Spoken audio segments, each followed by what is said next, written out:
Hey, so in this video, I want to share with you 3 ways that you can access more of your creativity.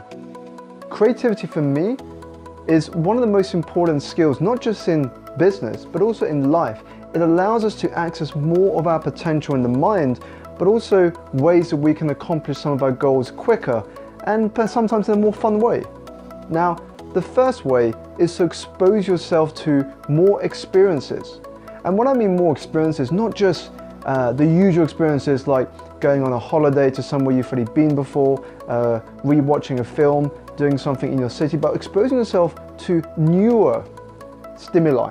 So what I mean is going somewhere you've never been before, listening to someone you've not heard before, exploring a topic or area of interest that perhaps you've not really spent much time doing in the past, but you are curious about.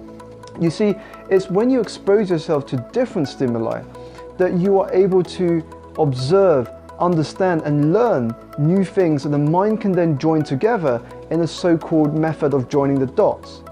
You see, if you've got a MacBook Pro, one of the older versions, you will notice that it has a magnetic cord that goes from the laptop to the power supply.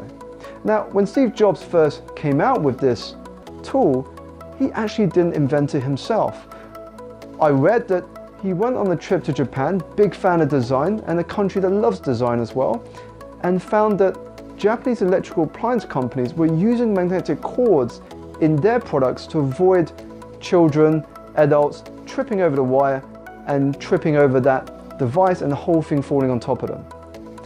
He saw that and he said, well, that's a great idea. Why don't we bring that into our laptops and use that as the cord between the power supply and laptop? And people said, well, that was an innovative idea.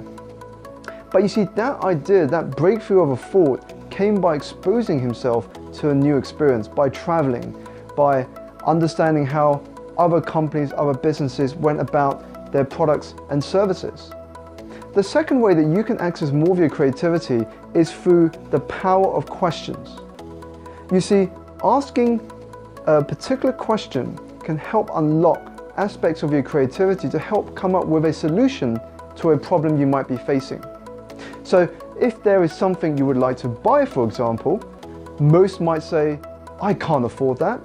I can't afford that house, I can't afford that car, I can't afford to start that business, or I can't afford to start that idea.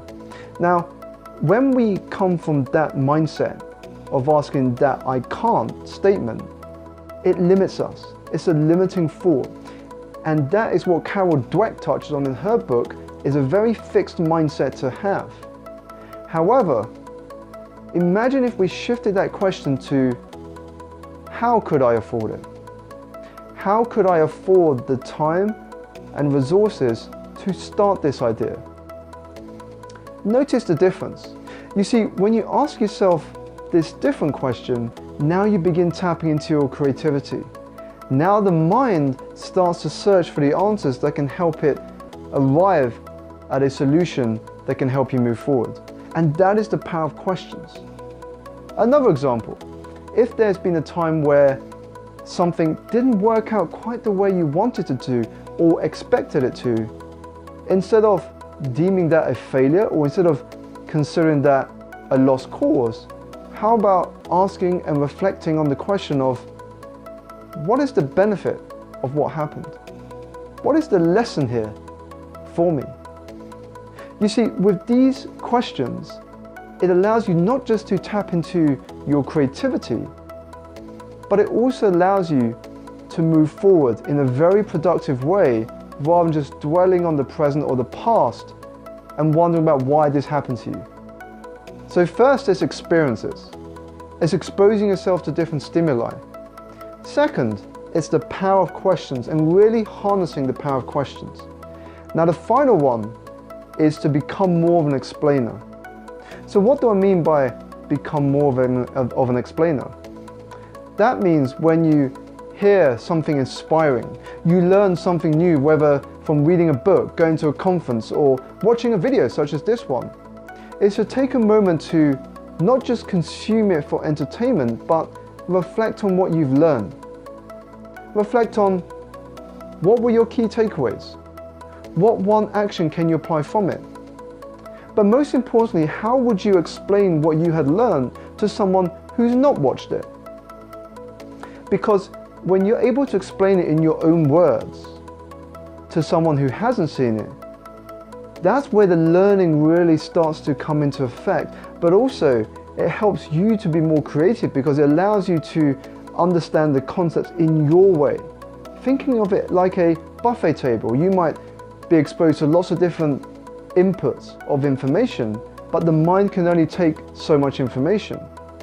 By focusing on what resonates with you the most and then learning how you can apply it to your life by explaining it to people, that's where you can solidify that sort of learning process. That also applies in business. You know, how can you explain what you do in a way that gets attention?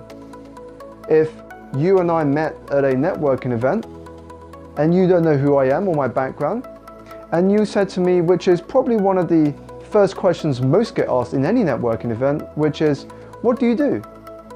Now, if I said to you, I'm an accountant, and I give you a title, you will probably have some adjectives about what I do and some thoughts and judgments already coming to your head. Perhaps it's boring, suits and tie, numbers, working in an office. Now, I'm not saying you're thinking that, but there's a high chance you are. And that is because the human mind tends to categorize people when they just hear a title such as accountant. We make prejudgments before we've heard anything else. And that's not your fault, it's just human psychology. Now imagine you ask me the question, what do you do? And let's say my job was a personal trainer. Now, this is something I've heard in a networking event. I thought it was amazing because it shows that the ability to explain something in a very creative way can not only get attention, but it can arouse interest to hear more from you and what you do. So instead of saying I'm a personal trainer, what if someone said to you, I run 12-week total body transformations for executives who are amazing in the boardroom, but average naked? How different would your response and thoughts be if you heard that? So just to summarize, 3 ways that you can access more of your creativity is 1, exposing yourself to new and different experiences. 2nd, leveraging the power of questions and reflecting on the question that can help you be more productive and forward-looking in nature. And 3rd is becoming more of an explainer. Have fun, experiment. How can you explain something in a different way so people can understand? How can you explain it in a way that is entertaining, that grabs people's attention? Analogies can be helpful with that, and other techniques as well. If you've gathered some interesting insights from this video, let me know in the comments below. What did you learn? What were your key takeaways? And make sure to subscribe for more video content. Thank you very much.